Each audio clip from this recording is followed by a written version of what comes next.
Good morning, and welcome to Camp Mac and the We Grow with Love 4 convention of North Central Indiana. I'm an addict. My name is Chuck. Hi, Chuck. Our public relations policy is based on attraction rather than promotion. We need always maintain personal anonymity at the level of press, radio, and films. If anyone here represents a media agency, please contact Jeff R. The members of North Central Indiana area of Narcotics Anonymous welcome you to the 4th annual We Grow with Love convention. We would like to thank you for joining us in this celebration of recovery. We are deeply grateful to Narcotics Anonymous and find great joy in being able to express our gratitude here with you, our family. I should have prefaced. In Narcotics Anonymous, we are certain that when we come together to share our lives and our love with each other, a miracle happens. Our recovery takes hard work, courage, and commitment. Those are the things that carry us through as we seek the spiritual growth that comes from working the 12 steps.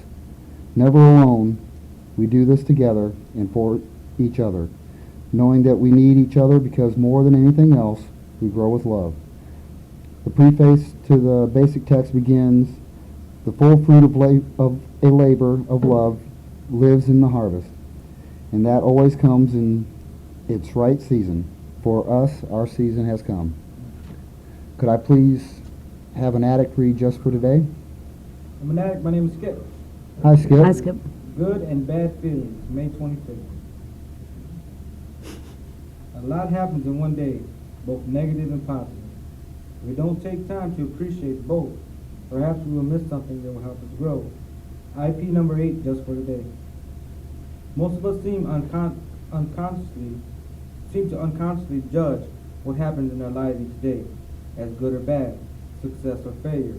We tend to feel happy about the good and angry or frustrated or guilty about the bad. Good and bad feelings, though, often have little to do with what's truly good or bad for us. We learn more from our failures than our successes, especially if failure has come from taking a risk. Attaching value judgments to our emotional reaction ties us to our old ways of thinking. We can change the way we think about the incidents of everyday life, viewing them as opportunities for growth, not as good or bad. We can search for lessons rather than assigning value. When we do this, we learn something from each day. Our daily 10-step is an excellent tool for evaluating the day's events and learning from both success and failure. Just for today, I'm offered an opportunity to apply principles of recovery so that I will learn and grow. When I learn from life's events, I succeed. Thanks. Thanks. Well, we have our speaker here with us. It's Lori L. from our neighbors to the north, up in Wisconsin. And I got to speak with her for a little while today. And other than getting lost, we're very glad that she made it here. She's been in the program for almost 2 years now. She seems like a very special lady, working very hard on her recovery. You usually tell that when you first talk to someone for a little while, just how serious they've been in it. And well, I guess I'll just let her tell you all about her story for herself. Here's Lori. Thanks. Hi, I'm L'Oreal. I'm an addict. Hi, Lori. Why is the newcomer the most important person? When they called me up and asked me to do this, there's a saying that I'd read a while ago that said, you teach best what you most need to learn. And when they said that was the topic, I was like, oh boy. And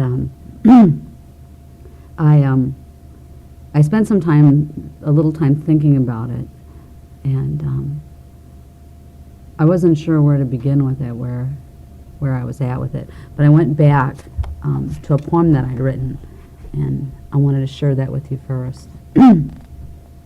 How do I know you so well, you ask? Well, friend, we're exactly the same. We have the same past, we think the same way, always ahead of the game. We did the same things for all the same reasons, and nothing is different except maybe our seasons. So we did different drugs or we lived different times, but our lives are quite equal deep in our minds. We won't feel pain, then we couldn't feel joy. I'm just partying was part of our ploy. Plunged into disaster or slowly arrive, we enter recovery just barely alive. Our feelings retarded, we're numb to the floor. We feel our first fear as we walk through the door. And we share, oh my God, I could never do that. But we do, and it's good, so we hang up our hat. 'Cause we're home. Yes, we're home for the first time in years. With our family, we share our hopes, joys, and fears. And we play, oh God, yes, we can play, and we find we can play, and we love, and we learn, and want always to say. As we heal, we hear the newcomer speak, and remember when we were that scared and that weak. And when I was talking to Chuck this morning, I thought, what is a newcomer anyway? And the general answer in the program is less than a year clean time. And I look at that and I see people that have been out there and not using and not in Narcotics Anonymous that have more clean time than that. And are they a newcomer? And people that have been in, around the fellowship for a long time that have a lot of time being around the fellowship, but not a lot of clean time and relapsing a lot. And I guess the way I look at it, it's not my place to judge who the newcomer is. It's not, making a judgment on who the newcomer is isn't the important part. It's opening my arms up and having that hug and that smile and, my message of experience, strength, and hope for anybody that's willing to listen to it. There are times that, I go back and I feel scared when I go into a new meeting that I've not been to before. Why is the newcomer the most important person?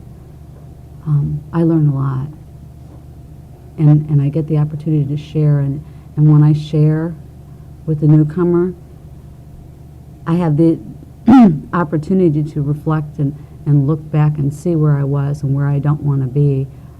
I can see that in my own experience, and I can see that looking at them because they look just like me. They look just like I did when I walked through the door, and I don't want to go there.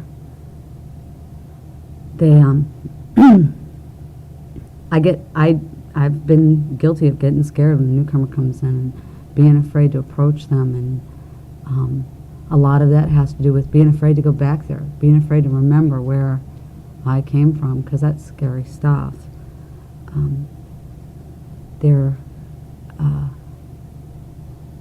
It's familiar pain. It's familiar pain. I can definitely relate to where they are.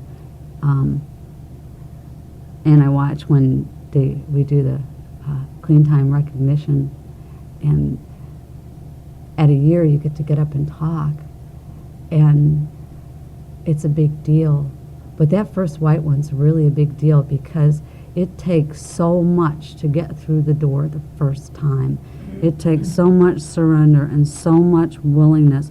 And I look at that and I am just awed by what it took for that person to get there. It's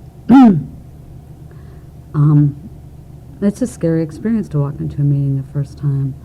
And I walked into a few meetings when I was real new, and I was always welcomed with open arms. And I, excuse me, I don't know where I'd be if I hadn't. I was, the first meeting I went to, I wasn't even looking for an NA meeting. I was looking for a Nar-Anon meeting, and I got wrong directions, and they were there going, well, if you really need a meeting, you can be here. And that's, where I got the feeling that NA was a real safe place to be, because I'd be welcome. That, the newcomer's important. Also that, as we grow older, and need more support, they're there. They build our fellow. They're like the building blocks that put us together, that keep us together, that hold us together. That I feel like that the fellowship would dwindle into nothing without the newcomer. that we need that their experience, strength, and hope.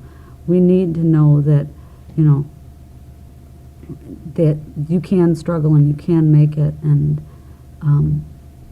they see that in many of us, that recovery that we get after time. It just makes me so sad sometimes to look at a newcomer. It's like they don't have a clue where they can be. They, how does it go? Oh, great, now I'm going to try to quote something. I can't remember exactly how it goes. If you made a list of what you wanted, all the things that you wanted when you got into recovery, you just go so far past that you wouldn't believe it, and it's true. And I look at them, and it's just so hopeful. So hopeful to see somebody come through the door. It's like, yes, they want it. And the important part is that they want it.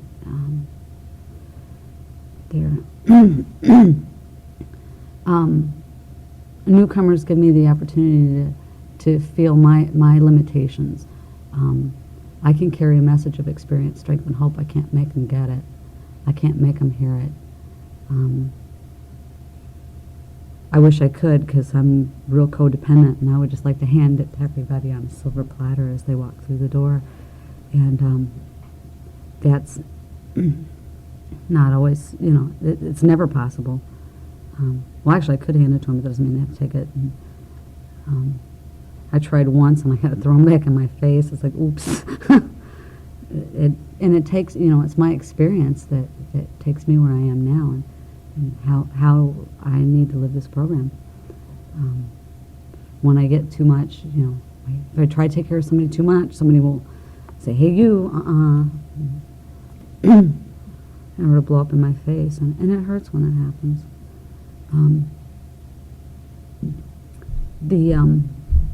And I've had experiences with newcomers that are stubborn and scared, and a lot of it's fear. It's just fear. They get stubborn and they put their wall up and they get defensive, and it's the same place I was. I can remember when I first started coming around, and all I talked about was my partner.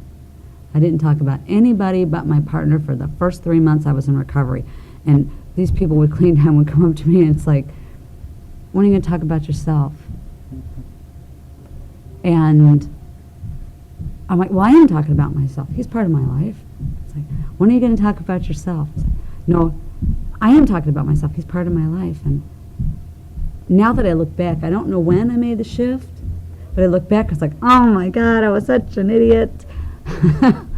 And to listen to other newcomers come in and talk about other things and other peripheral stuff about life, and know that, you know, I was there. It's like, okay, when are you going to talk about yourself? And have them get defensive and tell me to take my own inventory. I decided I was never saying that again. I had said that a lot when I first came around, and I had somebody say it to me. I was like, oops. And it was important for me to hear the things that I heard, and saying, you know, take your own inventory is not always appropriate. With people that I'm really, really close to, it's easy to get into taking other people's inventory. But the people I'm not real close to, that I'm not as connected with, and I see things, I feel, you know, just to say something, just, you know, if they recognize it and they get it, that's okay. And if they don't recognize it and they don't get it, that's okay too. I've shared what I need to share, and I've taken care of myself in that, and that's the important part of doing that.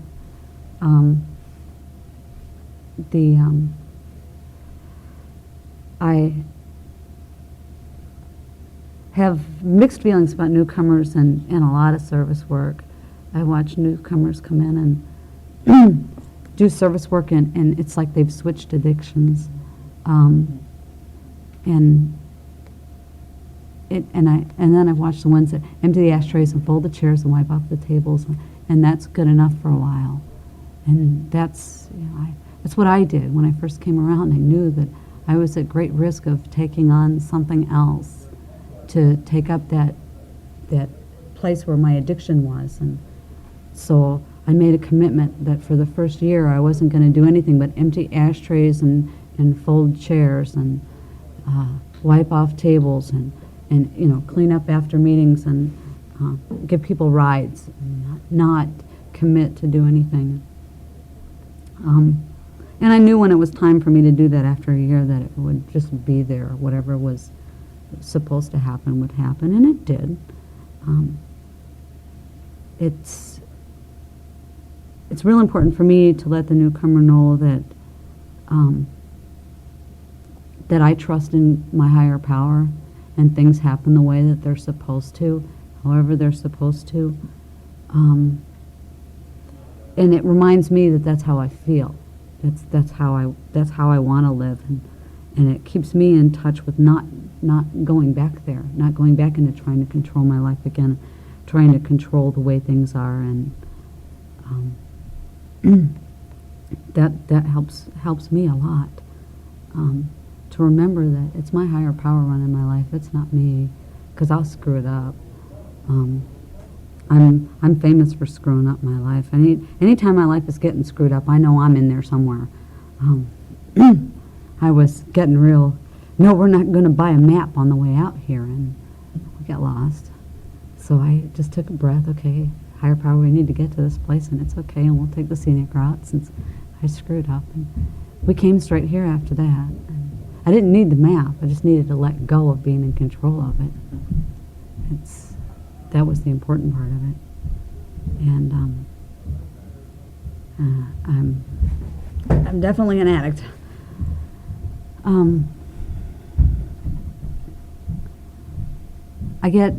I do when newcomers come in to meetings, and they go to the first step and they all huddle together. Even when they've come for a few times, they all huddle together, and I had a tendency to back away from those groups. And I had an experience where I went to a meeting where there was no way to do that because they were all new. And I didn't have a lot of clean time. I was still pretty much a newcomer myself, and they were just awed by how much clean time I had. And remembering how important it was to me to get that 30-day key tag and that 60-day key tag and that 90-day key tag, and how much clean time I felt like I had, because it was a lot, and every day is a lot. And anybody that was up before 5:30 this morning has more clean time than I do.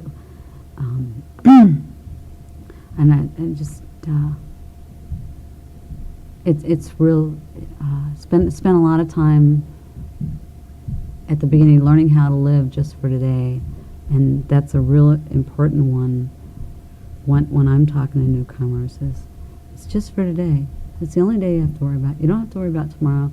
You don't have to worry about your 30-day key tag or your 90-day key tag or your 1-year key tag.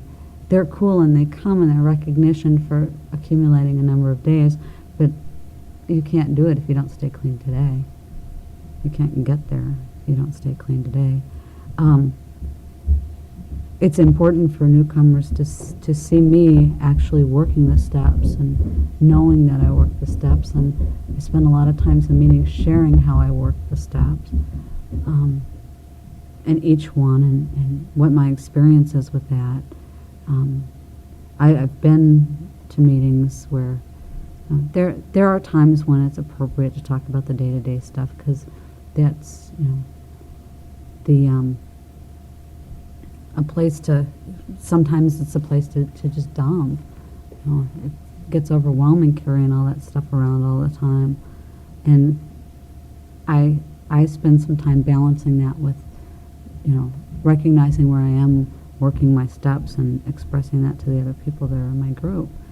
And it's even when everything is getting all cluttered in my life and I've got a lot of stuff going on and this is going wrong and that's going wrong, it's nice to focus on where I am and working my steps and pay attention to which step I'm on, how I'm working it, am I doing well, am I stuck? And that's real important stuff for a newcomer to hear. and it's all of this stuff. It benefits them and it benefits me, and it's so cool. I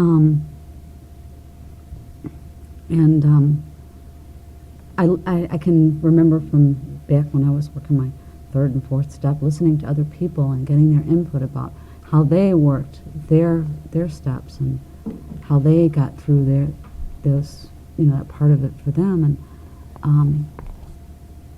that was real important to me because I got a lot of valuable information out of it.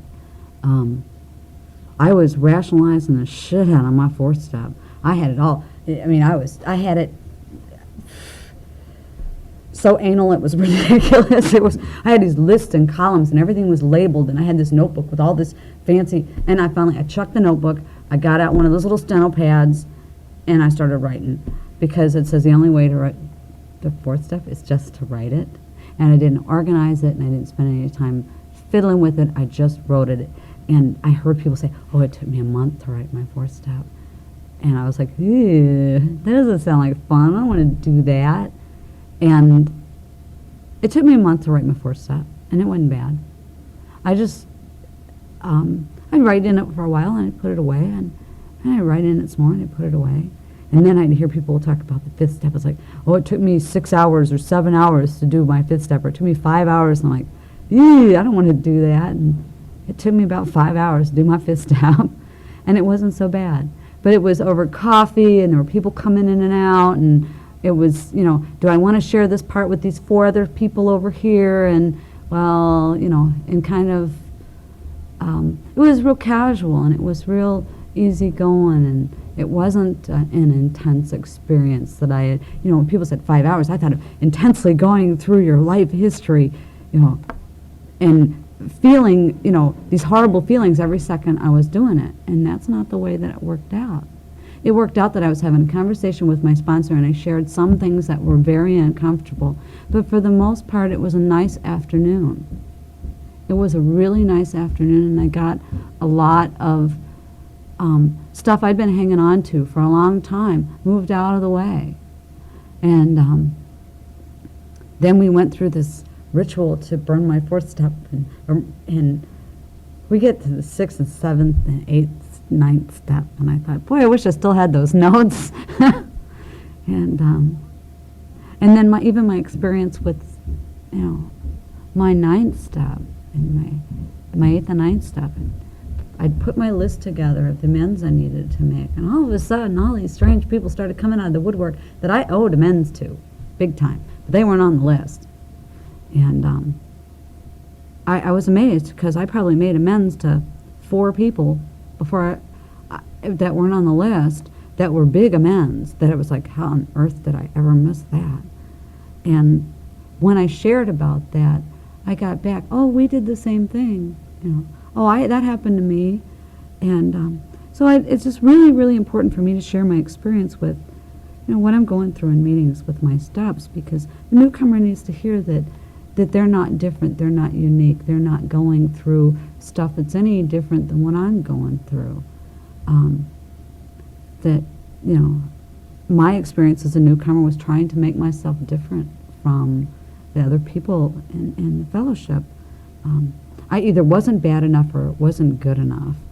And, it's like, no, I never did heroin, I don't have track marks,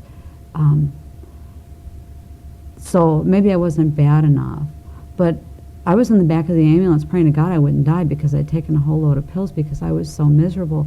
And it's, with everybody, it's about being spiritually bankrupt.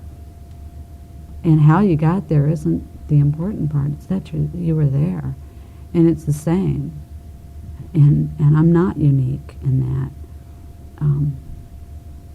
Everybody in the fellowship, there's something that compelled them to be here. And that they've chosen to be here for themselves is the important part, regardless of, the police said you had to be here, or if you had some major life crisis that you walked in on your own, or, your job said you had to go through treatment. That's not, the important part. Whether somebody's been through treatment isn't important to me. It's that they want to be there, and I have difficulty sharing without judgment with some people, and that's stuff that, I still work through. I'm real grateful in this program that I don't have to be perfect, because if I had to be perfect, I'd never make it, but it's about progress, not perfection. And I was real easy to forgive other people for making really big mistakes, and very, very, very critical of myself for making little ones. And I found that as I started to be easier on myself for my little mistakes, I also started taking a look at where the big things that other people are doing are coming from, and not letting them off the hook if it affects me so quickly. Because I'm real good at letting people off the hook when they've hurt me.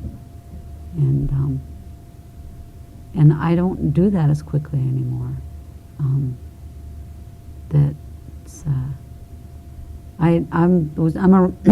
I rationalize my using, and I rationalize the way people treat me, and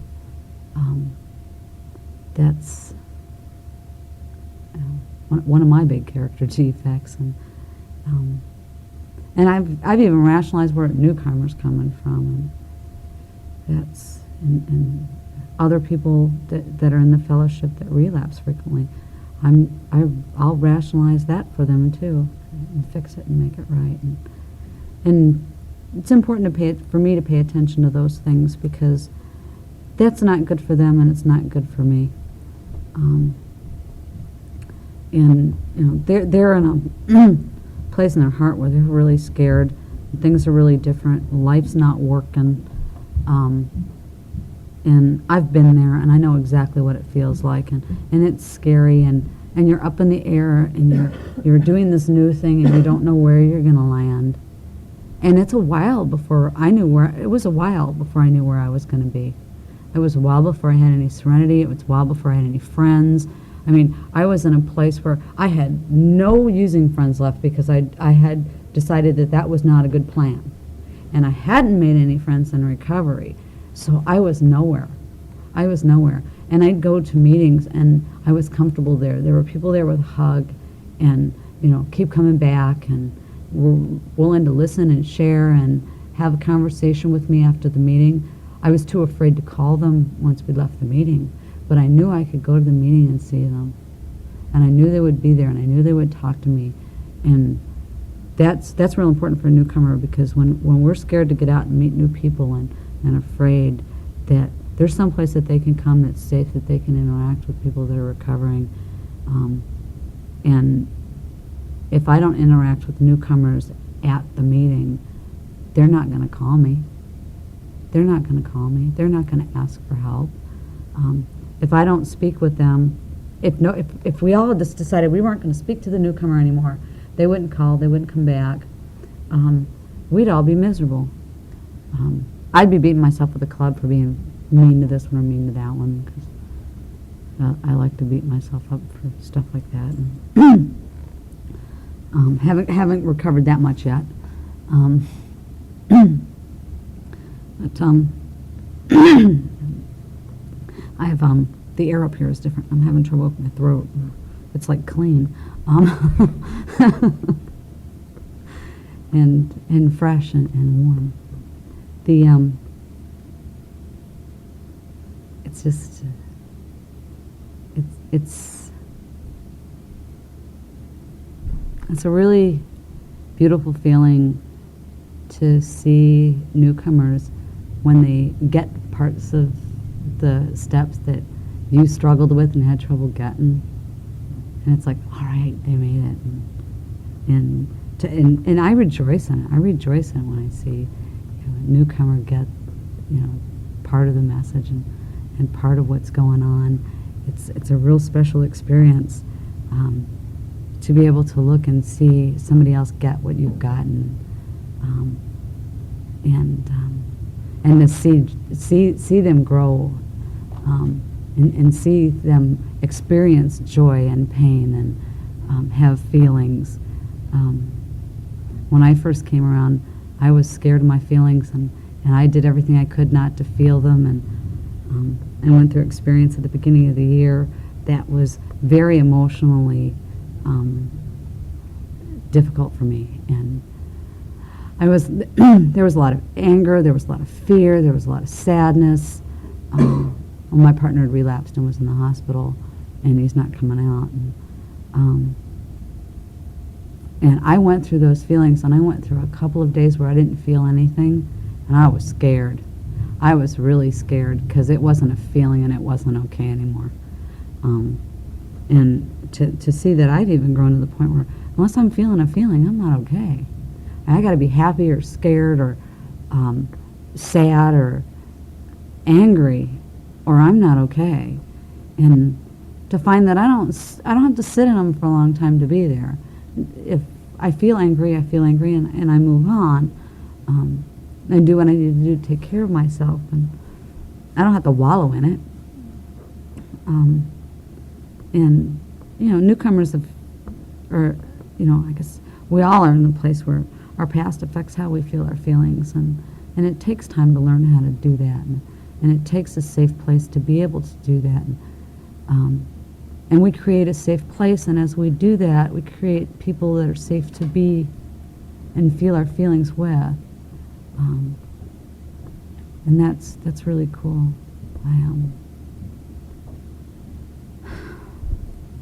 It's really, really cool.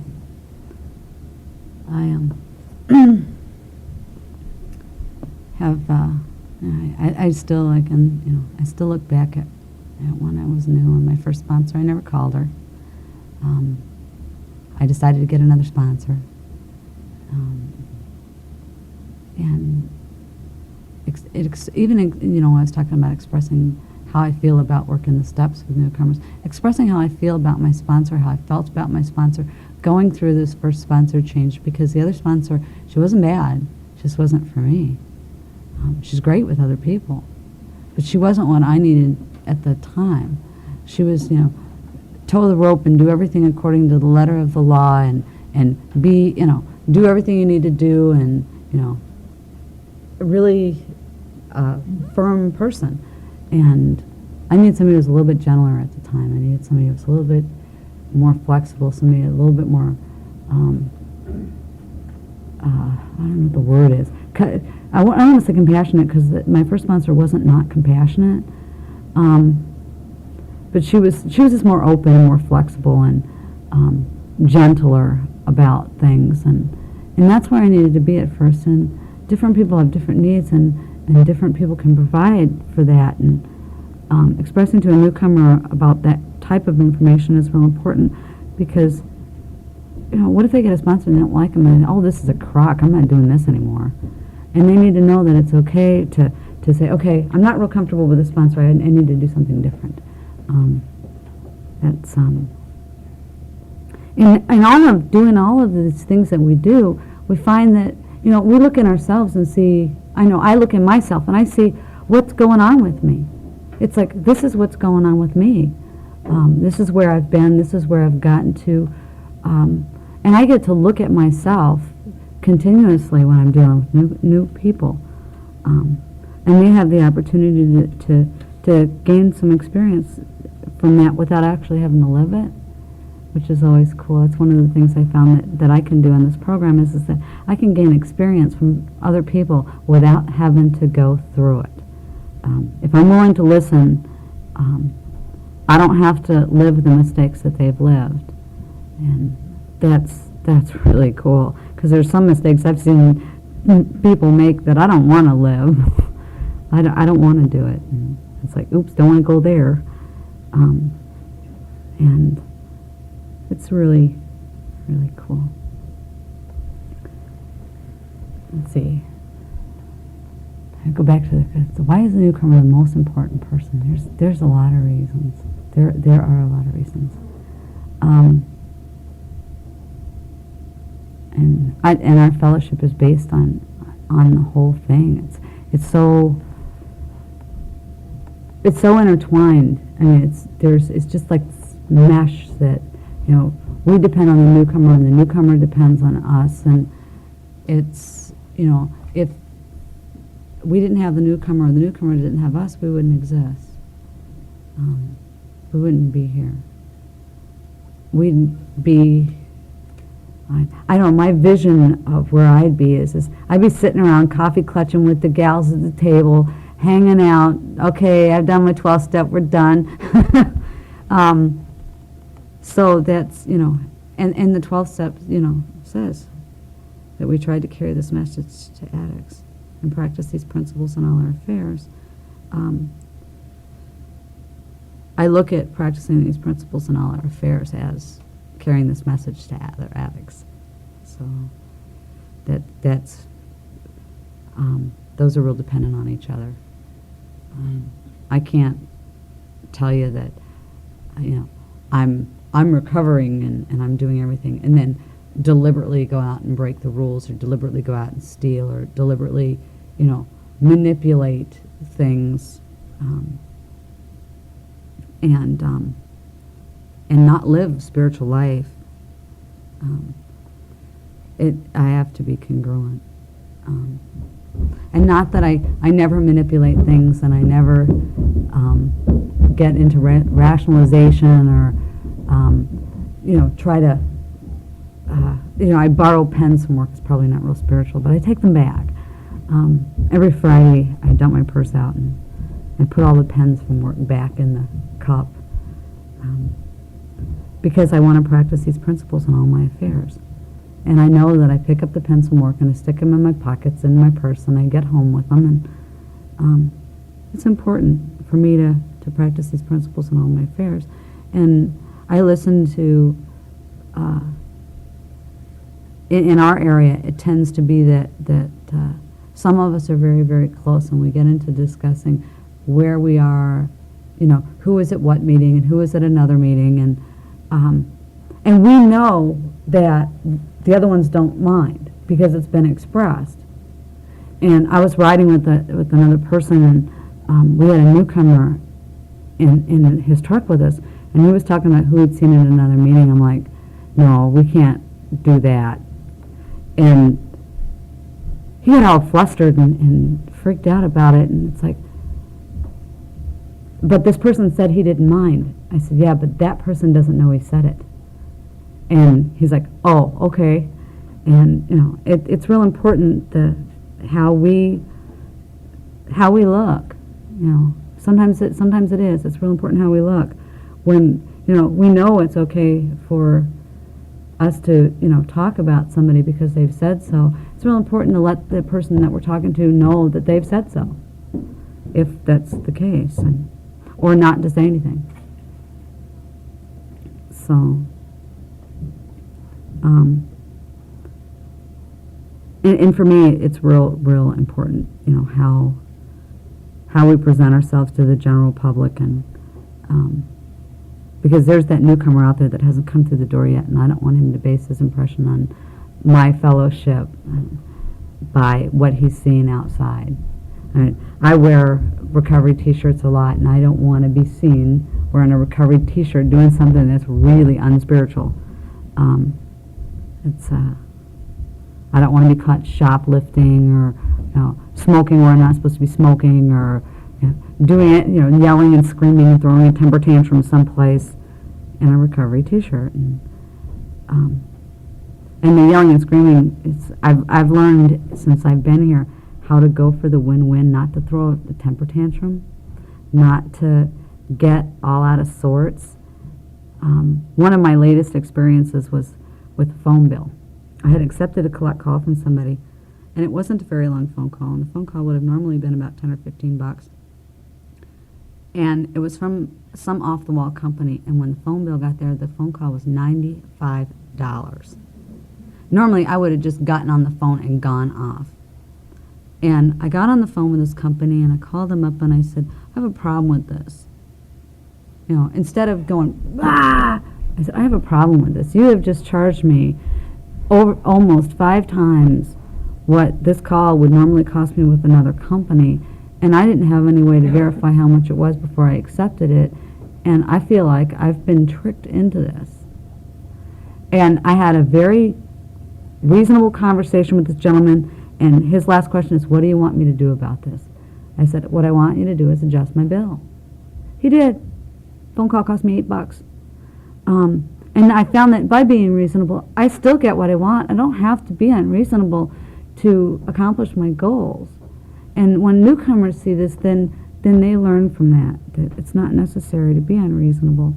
It's not necessary to be unspiritual.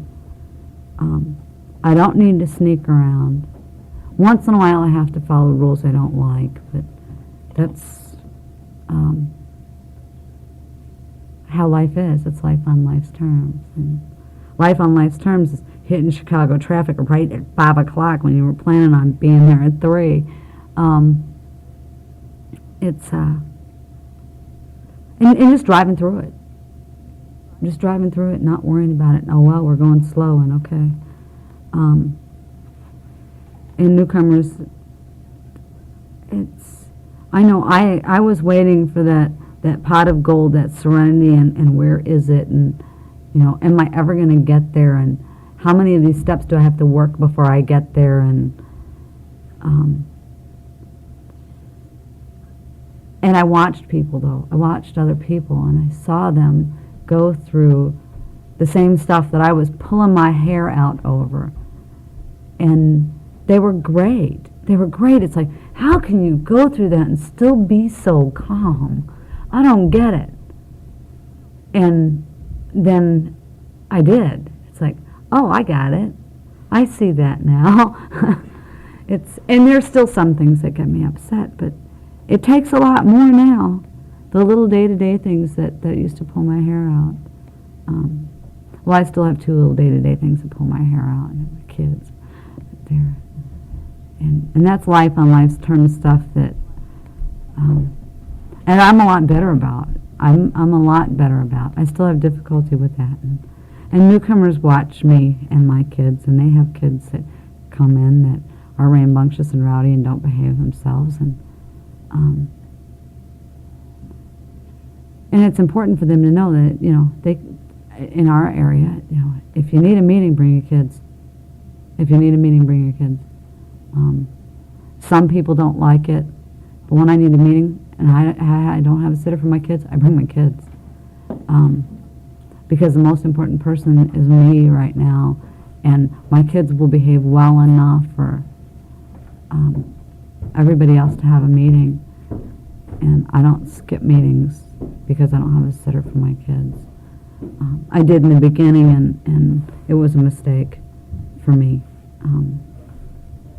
I need my meetings, and my home group is the best group in the world, and they love my kids. And so every time I walk in the door with them, they look like they're all ready to crawl on the table. God, she brought them again.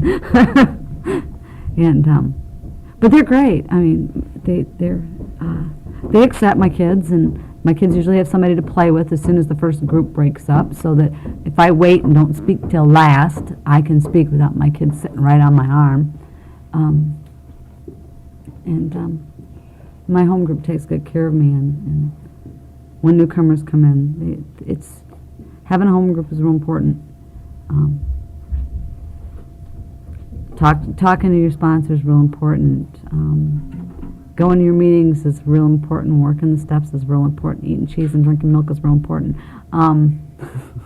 Eat cheese, drink milk, read the basic text.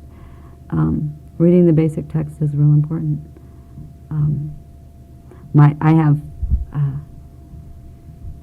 It took me a long time to get my basic text, and when I first got it, I read through all the steps and all the traditions immediately, and it took me a long time to go to the stories. And the first story I opened up was a little girl grows up, and that was real special to me because I just opened the book up and that's where it went. And I have a real spiritual connection to that book and to the other literature that I have. It seems to always have what I need to say in it, right where I need to hear it. And I let newcomers know that that's true. When you're ready to, look at it, what you need to see will be there. So that's that book is my lifeline. If I can't get a hold of anybody, then I'll just read. I mean, I can always get a hold of somebody, but it's in the middle of the night, and I've called everybody I know really good, and I get too scared to call anybody else, which happens. I can get my book out and read, and I'll be okay until morning. And I know I've called people, and I've called people. It took me a year before I called anybody late, and I had over a year clean time.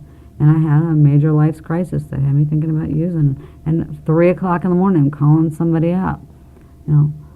Talk to me. It's like, talk to me. I need somebody to talk to. I'm scared. I want to go use. I don't know what to do. And there were a couple of days I called people up. It's like, can you come and sit with me until 2, till I'm safe? And there were people willing to do that. And I let my home group know, and the newcomers that are there know that, I've called people and have them come sit with me till 2 o'clock in the morning, make sure, for me to be safe. And so that they know that, that they can do that as well. That I've had people sit on the phone with me till 2. Okay, bar's closed, we're set. It's like, okay, I'm going to sleep now. And I used a lot of, I called the hotline at first because I was afraid to call anybody on the list. And it's important that that's there. That's there for that reason.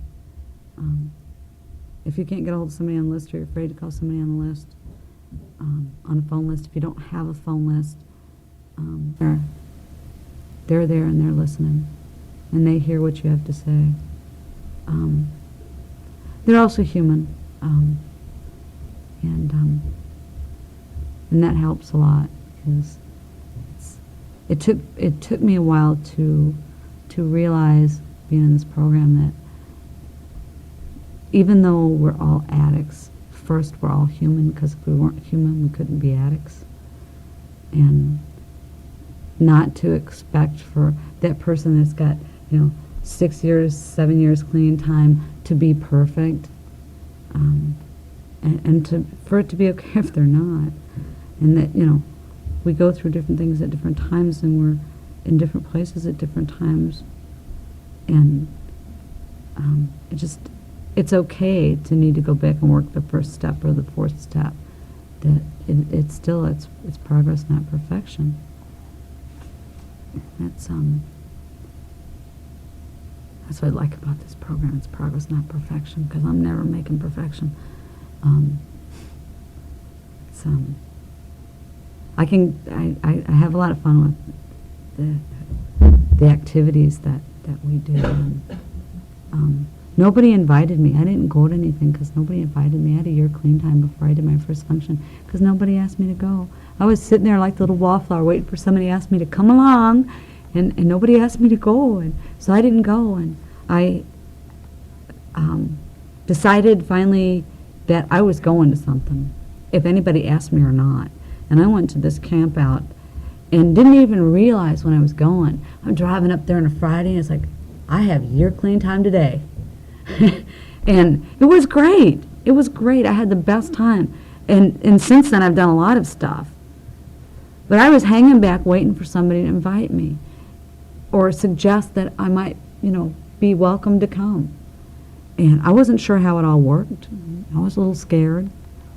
And it's real important for me to say, to a newcomer, are you going? You can go, Are you going?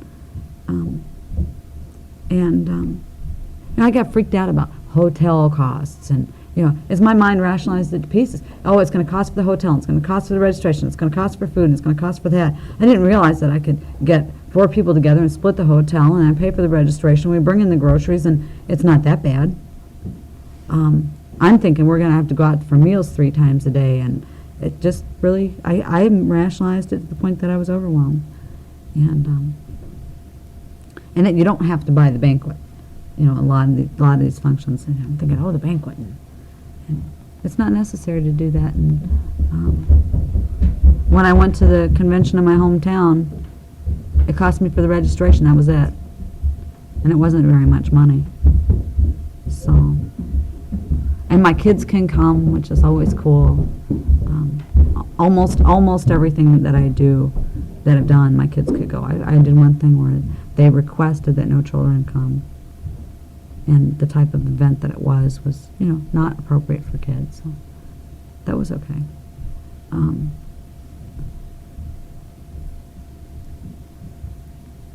My family is like, you go away every weekend. What do you do with your kids? I was like, take them with me. And I need to, I need to be here. I need to go do, participate in the activities that NA provides for me to participate in. They're fun, and I learn a lot. I get to do a lot. And my children enjoy it, and they get to be with other kids that are with recovering families, and that's in the area that I live in, that's a strange place to be for my kids. With a single mom and, that's in recovery, that's taking them to conventions. Their friends don't understand. They just don't understand. So they get to be someplace where, they meet kids that understand what it's like to, even the simple things, like to have mom in the back of an ambulance dying and you don't know what the hell's going on. They're with other kids that know where, mom's passed out on the couch, it's Easter Sunday, and there's no Easter basket. And newcomers with kids, I see them come in, and their kids look just as raggedy as they do, and I think about when I first started going to meetings, I looked just like that. I mean, my daughter didn't show up with clean knees and clean socks and a clean dress. She showed up in purple pants and a bright yellow and blue striped shirt, and her hair wasn't brushed, and her glasses were covered with fingerprints, and she was wearing these dirty, nasty old socks she'd worn out in the driveway all day long, and it was all I could do to get her there and me there. And it didn't, and back then it was the most important thing was for me to be there, whether I had time to clean her up or not, and whether I had time to clean me up or not. There have been times that, especially in the last few months, I'd be at the hospital running crazy, going to see my partner. I need a meeting, but I need a shower. Well, I'm going to go to my meeting first. And because I know the people at my meetings love me, and they will understand. And most of the time I go, I've had a shower, so they'll know this is odd, this isn't normal. So, I have a place that I can go where people know me and they love me, and it's with newcomers, I want to make a place where they can go where people love them, that they welcome them with open arms every time they walk through the door. And one of the things that I made a promise last January, my partner first went in the hospital. One of the last times I saw him, he was in a treatment facility, and I was trying to manipulate what he was doing by not giving him a hug and a smile. And I promised myself that never again would I ever approach a newcomer, regardless of what I thought about him, unless I had a smile and a hug. If they were back and they were using, if I saw them no matter what, because that's not my stuff. My job is to carry the message. My job is to carry the message to the addict who still suffers. It isn't my job to judge where they are, what they want, what they need. It's just to be there and share my experience, strength, and hope. That's my part of it. That's my stuff. And so when I greet a newcomer, it's with a smile and a hug. And no matter what they share, no matter how I feel about it, no matter how, even if I'm sitting there going, oh, this is such bullshit, I can't believe this, because I did this too, of course. It's still a smile and a hug, keep coming back. Smile and a hug, keep coming back. Because I know I kept coming back, and sometimes I still sound like that, but I don't always sound like that. Once in a while I get back into the ooh, poor me, and boo-hoo, and try not to stay there too long, though. It's no fun. But the most important thing is, for me to share my experience, strength, and hope, be there with a smile and a hug. One of the things that I like about hugs is that every time I give one, I get one back. And I had heard another speaker once tell me something really special about hugs, and I can't remember who it was either, and I wish I could. But he said, I don't want to give you a little A-frame hug where we're just touching shoulders. I don't want to pat your back. I want to embrace your spirit. And that was so cool. Because that's how I feel about hugs. I've listened to other people share about, I don't want you squishing your body into mine and all, putting a lot of stuff into it that it's not there. It's embracing your spirit. It doesn't have to do with sex. It doesn't have to do with, it's just unconditional love. That's all there is in it. And that's how I feel about it. And, so I'm the big hug bug around my groups, and there are a couple people that aren't real big into hugs, and they're always going, what, I gotta get another one? It's like, well, yeah, if you want one, I won't make you take it.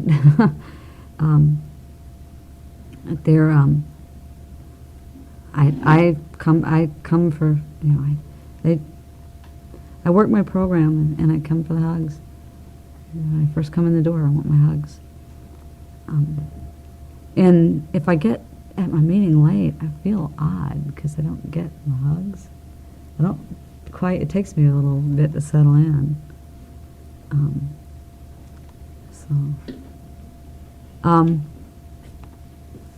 It's about all I have to say, so I'll pass.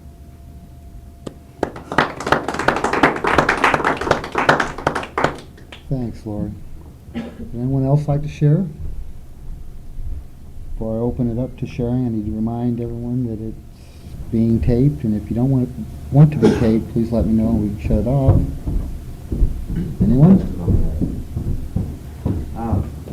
Newcomer, I realize, Newcomer is the most important person. And I know where I came in, even though, I was really struggling and relapsing a lot. No one ever, at least if they did, they didn't, think bad of me or anything for it. I always felt like I was loved. I try to do that all the time. In our group, I've been having a hard time, I guess, opening up to a lot of newcomers because like 99.9% of all of them are court-ordered, and as soon as the meeting starts, people start sharing. They're all down there, and they're scratching their names on the table, and playing with the candle and candle light meetings and stuff. And it's like, I don't know how to get close to them or how to show them the love that they're showing me whenever I know that really they don't want to be there. I don't know if anybody's got any suggestions on that or not. That's all I've got. Thanks. Anyone else? Hi, my name is Roy Morton, Newcomer. I just thank my power for getting me up this morning and getting me to a place safe. Newcomer, we got a saying around the table that newcomer is the most important person to me. Usually, I go to a meeting, I go to my home on a regular basis, and when I see a new guy coming in the door, the first thing I do is leave. Because that's the way we get a meeting. When you first walk through that door, man, do I belong here, man? But if somebody comes and, greet you, smile, shake your hand, feel at ease, you feel like you're part of it. And I think that's the most important thing is making a person feel wanted or to accept them, and that was the biggest thing when I first came on the program.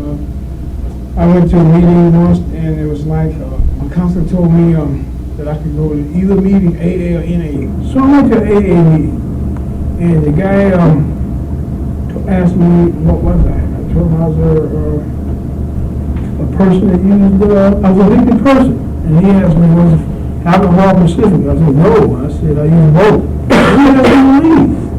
And that kind of like turned me off in AA for about 2 years, Maybe if you had a meeting a little different, I don't know, I can't say, you know, like I said, hindsight is the best sight, but, I went back and used, you know, but when I came around again, I just didn't let anyone discourage me because I wanted it, you know, I hit rock bottom and I needed that, you know. I wasn't gonna let nobody bust my bubble just because they didn't like me or because what I was, it was there and it was for me and I was gonna get it, you know. I just like to tell Newcomer, you know, you have to go get what you want. You know, you say hard work, you know, you have to go in and get it, you know. Gotta go get it. You know, ain't nobody gonna bring it to you. It's there. They give it up if you're there, you know, but you gotta go get it, you know. That's all I want to share. Thanks, Roosevelt. We'd like to end this meeting with a group hug. Anyone would like to join us? And follow it with the serenity prayer.